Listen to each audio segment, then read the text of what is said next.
I don't know if we talked about Be the Beast before. What's Be the Beast? Be the Beast is your brother, Jack.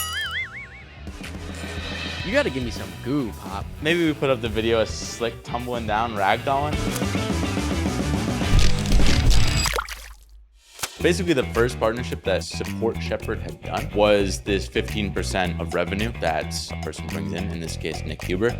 He gets to keep that. We want to now test something similar with another creator in the space. He's primarily Twitter. He's like, maybe there's some sort of partnership that we can do. Let me stop you right there. If you followed our story for a while, you'll know that a year and 3 months ago, Shaan was debating investing in Shepherd or investing in Clipped. Oops. Oops. Welcome to the fuck, hold on, one more time. Should I start with that now? Yeah. Welcome to the Smart Nonsense Podcast, where we talk about smart. No, I forget. Nonsense. Where we talk about smart nonsense. And here at Smart Nonsense, we live by this principle, V1 and done. And Pop, that was your V1 intro. We're rolling with it. On with the. You might have cursed the podcast. Oh, I don't know why it's so hard for you, honestly. Dude, I crushed the intro right before. Oh, and we weren't recording. It's tough, dude. Which is what's up? It's March 27th, Wednesday, March 27th, Hump Day. Mark it in your calendars. Hump Day, March 27th, 2024. The day we figured out business. Oh. Cocky. He's easy expectations. No, I think we're onto something real good. Real good. It feels right. Now, what this will look like, I don't really know. But what am I teasing? Let me tee you up. Because I said this, I think, a couple podcast episodes ago. Maybe this one will be businessy. We put my brother Jack in place as CEO of Clipped. So we're kind of just content guys right now. And what I love is, one, I love doing that. But two, it's like the three of us are just kind of like off doing deals. We can have 3 times as many conversations. And then we come back and we just jambalaya together. And I just feel like, granted, Jack's out of office and underwater. But I feel like we're hitting our stride. And looking back, I don't think that's ever been the case. No, I no see a path. I see a path to like 10xing our business for probably the first time ever. Right. Let that sink in, Pop. Well, it's kind of in line with this thing I've been saying for a while. Be the Beast, where we want to be the Mr. Beast of B2B. We don't though. I don't think we do. We don't. That's part of the problem. I know you don't like the label, but Be the Beast, I really like it. Looks even worse written, actually. It's horrible. But basically, like our content, we make these podcasts. No one watches. It's fine. The shorts, a lot of people do watch, and our emails, a lot of people do read, but they are not the audience for 3 or 4K a month video editors. It's a different animal. They come for Dylan and Henry talking smart nonsense about random topics on the internet. It's like, I think yes and no. Like, you're right. 99% of the audience is there for us. They would buy Dirt plush toys. Like, they would be in our Patreon hanging out. But I think like Gary Vee has a blueprint for, his content was a little more Be the Beast. Business. Yeah, he was a little more Be the Beast. Wow, really? I didn't think it'd stick. You said it. No, it's stuck. Stick there it is. Stuck.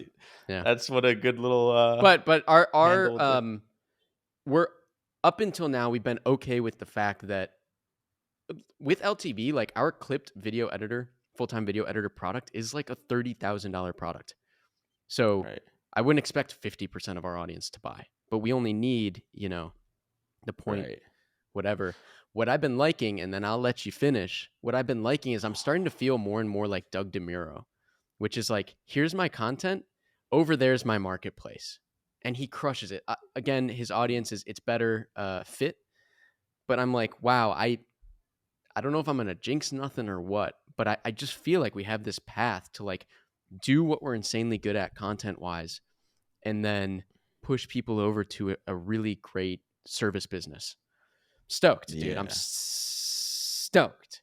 Well, I don't know if we talked about Be the Beast before, but I had a fucking brain blast excitement. It wasn't that long because I didn't want to microwave anybody.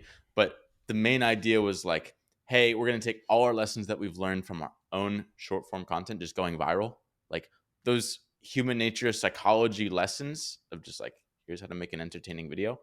We can transfer that to any domain.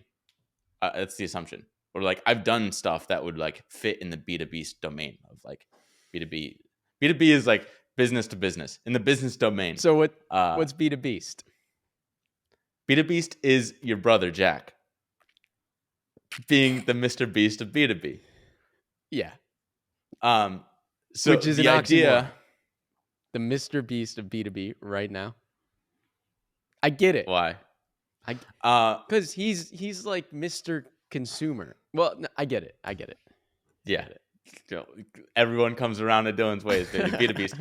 So the idea was like take our skills and just teach them to Jack. He's the one running Clipped, which is the company that works B2B with companies. So it's like, if we can make him go viral, amazing. Now he can just make content that naturally draws in an audience, and the like audience product fit is just perfect, 100% 101. And That's the that goal. content is more about how to use content or post-production more effectively as a business, as a storyteller, as a creator. Yeah, so there's a Whereas spectrum of like, you could go that extreme of like, hey, we're just going to teach, like, there's always a spectrum.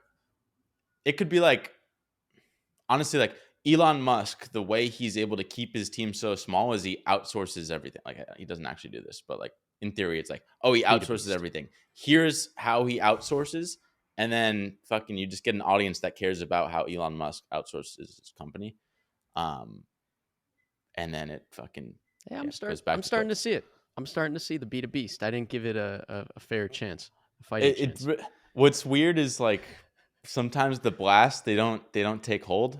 But for It me, depends what kind of mental state you're in sometimes. I know, Right? Like sometimes I get a brain blast shot at me. right, The radio is they're just shot at me, but I'm focused on like putting leads in our pipeline. And right, so it's like right, it can't enter.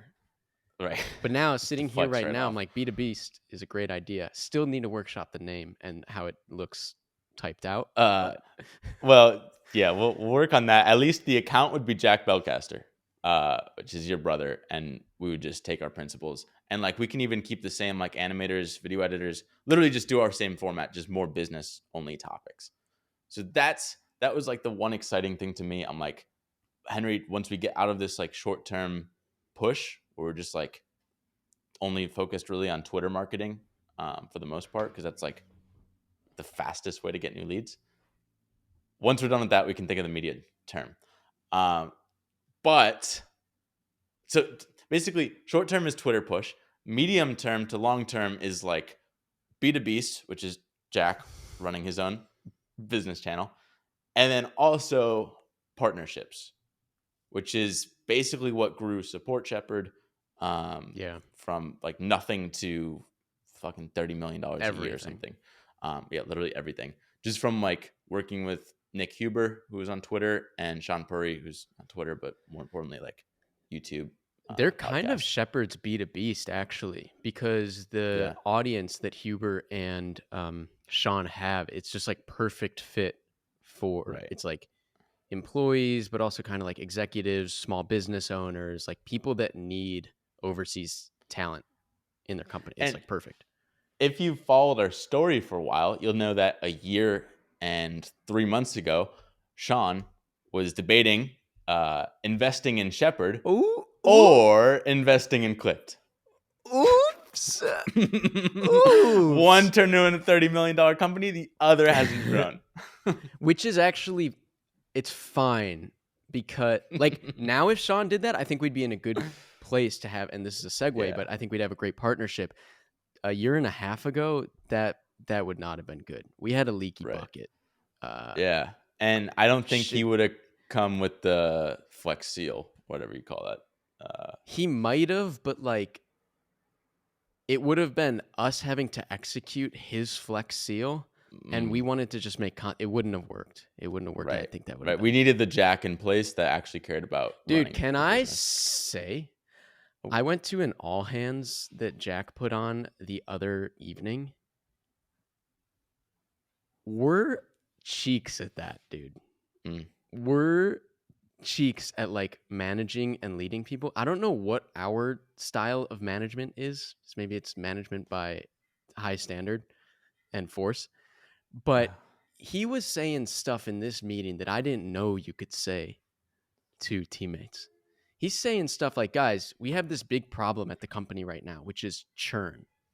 So for the next 30 days, I want everybody here to basically give your client work your absolute all. I want you to channel the energy you had when you first applied to Clipped and you wanted to work here because it was a coveted thing. And I want you to do that for the next 30 days.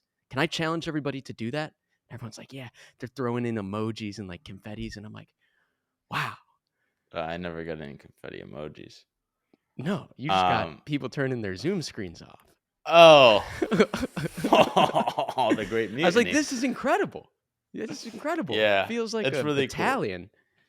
Cool. Yeah, I don't know how much people need like skin in the game too, because right now if you're an employee and we like lose your client, it's not really a big deal because you still get paid.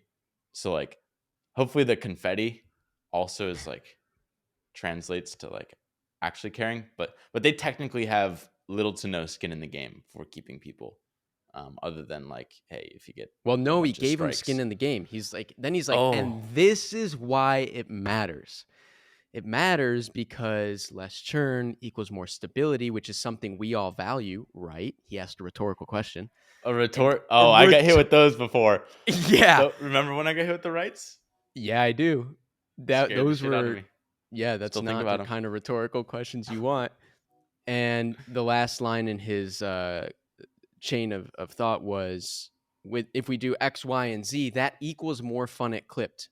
That means we can give you these benefits. That means we can sponsor more happy hours. That means we can all meet up in the fall for our big company retreat. Dude, it was beautiful. Nice. It was absolutely beautiful. Right. So now we have Jack. Could have accepted Shaan if he came in a year later. He didn't. He blew up in a good way. Not a competitor, but like a similar company. Now is our turn because we're like, hey, we figured out the business. Let's try this idea of partnerships. Shaan was a little bit different, where he like physically invested his dollars in the company. Like, I don't know what percentage he got, but he probably put in hundreds of thousands to millions of dollars. Wasn't it a 30-ish%? Didn't he get like a third? I think that was ballpark there. So probably a couple $1,000,000, honestly. And so we're testing partnerships. But basically, the first partnership that Support Shepherd had done was this 15% of revenue that a person brings in this case, Nick Huber, he gets to keep that. So that 15%, he'd post a tweet. He's like, hey, y'all are stupid. You're paying $50 per hour US employees. How about you do $5 an hour in the Philippines? Use my link. And he basically grew their company to like $350K a month. So like $5 million a year. And he'd keep, almost $1 million of that. So that was just from promoting on Twitter. So we want to now test something similar with another creator in the space. He's primarily Twitter, but he's getting into video. He was actually a client of ours that was so happy. He's like, maybe there's some sort of partnership that we could do. His name. Let me stop you right there, because that's something I like. All right, I like this idea of you do something so well, or you make something so great that then people you admire or people that inspire you, they actually end up coming to reach out to you to work together. Versus, I think it's like so hard if we went to this guy and like begged him, like, let's do this partnership. Please, can we do this partnership? Like, here's how much. It's just, my dad tells me this all the time. He's like, hey, you should reach out to this person. Kind of like the Blitz. Like, you should reach out to this person. And I'm like, I'm just going to keep creating awesome stuff. And then like Gary V, they will come. And when you're on the same playing field then, because they're a fan of you or us, that's a good place to be. So the gorgeous man. Right. Basically found them 3 awesome editors, spent a lot of time making sure they were up to speed, just worked really well. And they're like, hey, this was awesome. This is just a great product. We normally don't want to work with agencies because like most of them really suck, to be honest. We really like you. How can we find a way to partner? So Jack, who is now running the company, meets with Ty, who is running their company, and they basically are like, hey, let's collaborate. Let's get everyone on a Zoom call, brainstorm ideas. And that's what we just had literally minutes ago, was us realizing there's like a really cool B2Beast angle to grow Clipped and the partnership. I don't know. Oh, he did it. He Uh, did it. He tied in B2Beast. I was searching for the threads. Yeah, Okay, wait, basically. Two things. Oh, So the guy's Michael Girdley, all right? I don't know if you were we saying that. didn't. It's Girdles. Yeah. Yeah. Michael Girdley, a gorgeous kind of business guy, holding co guy, like has a bunch of businesses, service businesses, great guy. What I think is interesting is it's some confirmation bias I have, but you were really kind of upset right before this call. You're like, I hate going into calls unprepared. And I'm like, it's like it's a discovery call. Hey, like, dude, let's go, it's just let's go a hang. hang. Let's just hang. Let's just be, because it's going to be some brainstorming. And what I thought was interesting is 4 minutes into the call, what we thought we were going to do as a partnership with this guy, he comes in and like total curveball Right. immediately, and a way better idea, by the way. And I'm like, you can't prepare for that. You just got to hang. What was funny was yesterday we tried to prepare and kind of like, I don't know, brainstorming's hard on the spot. Like we tried to do it in a Zoom call. Basically, what we came to the conclusion was if Girdley's gonna make like one tweet that just promotes Clipped, it's got to be like this, everything riding on this tweet. It's got to be amazing and like hopefully it performs, which is something that we're not used to. Like we're used to just a ton of iterations and just perfect over time. But this would be everything riding on it, kind of like a Super Bowl ad. But that's not our style. So coming into the call, Girdley's like, hey, yeah, I could do that. I could do a really cool like tweet, and I probably should to kick things off. But what would be even cooler is if we had like an 8-week sprint. We have your editors working on my content with your feedback and see if we can grow the channel to X number of subscribers. Like, let's make this a journey that people can follow along. And then little by little, they just get teased. Like they see Henry and Dylan's feedback, taught me this lesson. I'm going to implement it. Here are the results this week. And just people follow along like a show. And you just sneak the call to action, the clipped thing, the partnership, like way down in there for people that are like really engaged or whatever. Super subtle. It's basically like what we did with our friend Patrick Campbell, which took a long time to actually like get off the ground. Basically, it took like 4 of our editors 6 months and a lot of our feedback and actual like scripting help to get any traction. Granted, he was starting from scratch on his channel. Girdley's and he had no help, right? So we've got like a few guys on Girdley's team as well. So I think we can nuke boost it. Yeah, hopefully, because yeah, it took me a month before anything hit, and that was on like a channel I'd been posting for years. Belky, it took about a day. Yeah, we don't want to talk about the results. Had also been posting for years though. Why I'm excited about this is one thing we're doing on Twitter recently to get leads is like just teach people everything we know. And why I like this is going back down to square zero with somebody. It helps remind it. Like if we can go back to the basics and teach the basics, it actually helps us make better content. Plus, our plan is to roll out like a huge library of tutorial content on Clipped for free, or maybe it's, I don't know, maybe you pay for like whatever. Going back to zero with Girdley actually helps us accomplish that in the next month, basically. Well, also, I want to have Jack on the call, Be the Beast, because he'll be able to see our exact feedback Yeah. And one concern is like, hey, if we're releasing, like, say we do a video a week that Girdley posts, and it's like us roasting, breaking down his content, people are then going to come for Dylan and Henry to help with their content, which is kind of the Gary V problem. Like, people come to VaynerMedia and they're like, give me Gary. And Gary's like, no, you don't get Gary, dude. We're going to have the same problem, but we got to have them. There has to be another option for them to have, which would be Jack. So if Jack can absorb this through the process, it's like a win-win-win all around. And now also, like, I don't know, like, one of our fears with Girdley was he wouldn't want to promote us over the long run unless he's making a lot of money.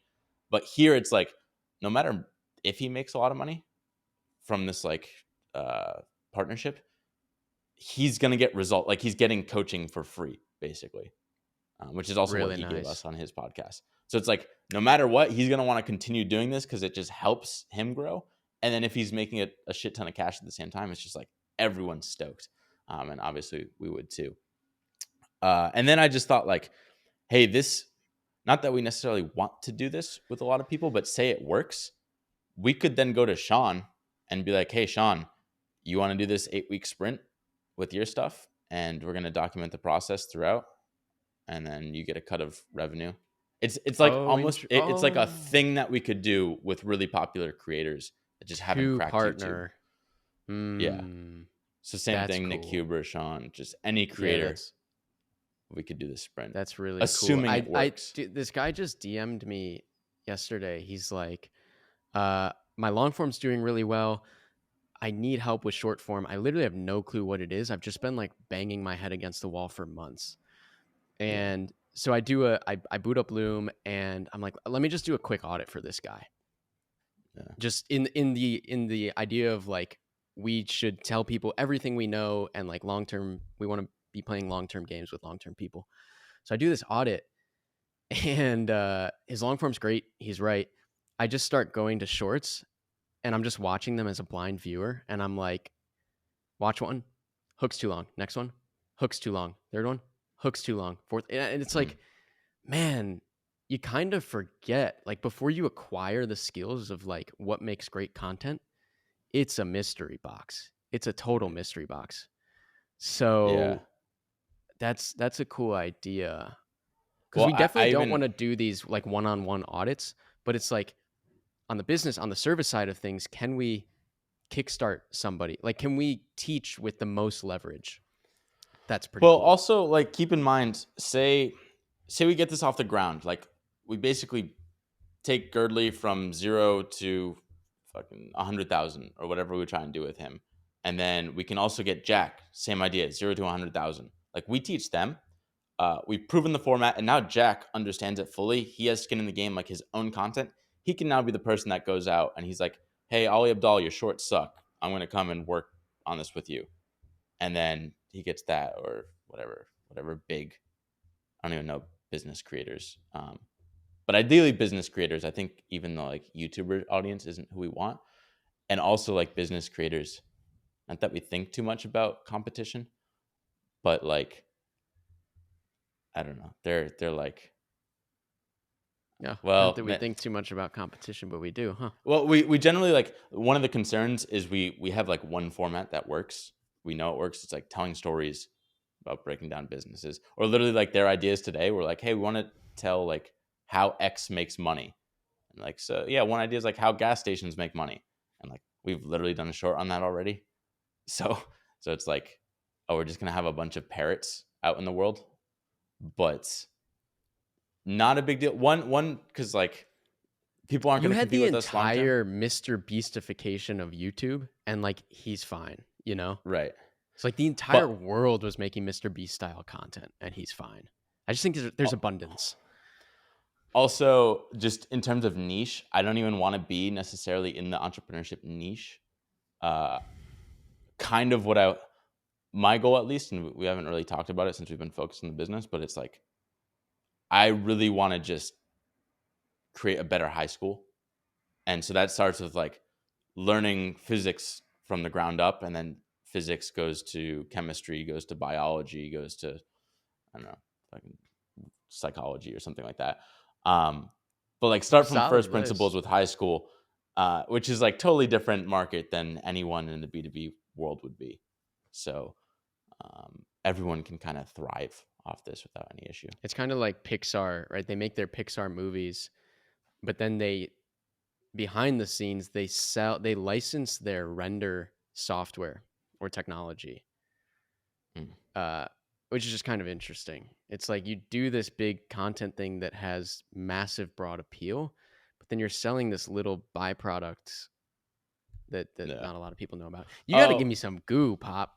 I don't have goo. I might have goo, but one thing was Your interesting dad. was was Girdley. He's saying like all he wants to do is make money so he can teach more people, like teach at scale. And the way he wants to make money, like he experimented with like courses or like I don't know if you do like some what do you call this? Like brand deals and stuff like that. Not that they've done them, but basically like all that just feels like not the right thing. They don't want to be showing that stuff. It's like let's have really great companies, our own companies, and just promote that with our audience. Just like here, if you need to hire, I don't know, an accountant abroad, here's the person, an editor abroad, or fucking if you need fireworks, I don't know, Girdley's Fireworks. companies. But that's just cool. I like that where it's just like, hey, everything's in the same ecosystem. Just build really good products. You don't have to worry about all this other stuff or shilling anything that you don't like. Goo, what do I got for goo? Yeah. Maybe we I put think up the we video of Slick tumbling down, ragdolling. Um, dude, At first, so your dad sent us like 20 pictures and videos from this like sand dune whirlpool he's hanging out in, which is like we could talk about how he gets to these places. I think we have on the podcast. You said like he just likes to go on these dirt adventures. Like he'll just dude, blindly follow someone for like 8 hours a day. But then I see he sends this video of this person way off in the distance, like at first running down the sand dune and then stumbling and then flopping and flailing and ragdolling down the sand dune, cannonballing into the water. And I was like, please, for the love of God, tell me that is 65-year-old Rick Jardon. yeah, It's dude, like it's the lead bullet, senior. yeah. Well, what's funny is like the sand dune's like pristine, and you just see these little footsteps going up to the top of it, and it's like one track of footsteps, so it's like no one else does it.